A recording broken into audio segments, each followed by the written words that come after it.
to CC Cycle 2, Week 18 Art. And this is our last week looking at famous artists. And it's really been a pleasure and enjoyable looking at all these various artists for the past 6 weeks.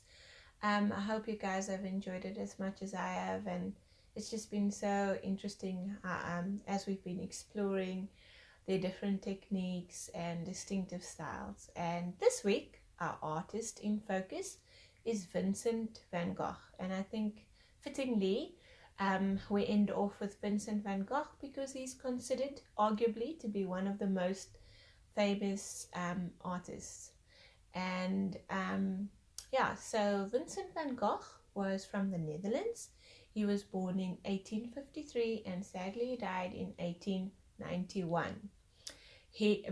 Interestingly, he actually only ever sold one painting in his lifetime, but today, after his death, his paintings sell for millions. And Van Gogh, as I said, was from the Netherlands, and his father was a minister. He tried many different professions before he became a painter. He was a bookstore clerk, he tried teaching, until eventually at age 27 he decided to become an artist. And when he started painting, his paintings were very dark and somber, but when he moved to Paris his palette became lighter, and he actually had very intense moods. So often he would be very, very sad, and then at other times he would be very, very happy. And this is reflected in his art as well.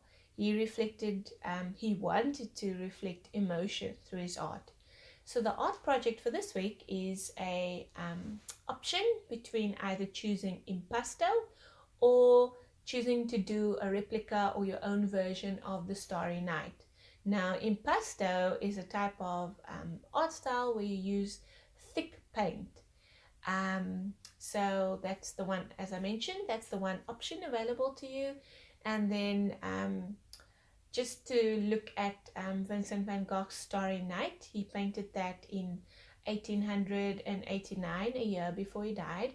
And the painting is said to be a view from his hospital window.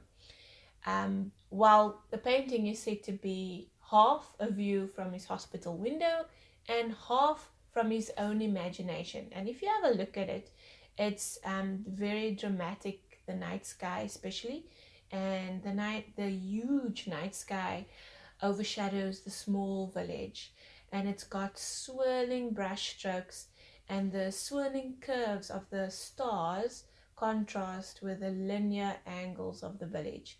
And I find this painting just so captivating. And if I were doing the art project, I think I would probably choose to do the Starry Night. But yeah, those are the two options: to do a project based on impasto or a project based on the Starry Night.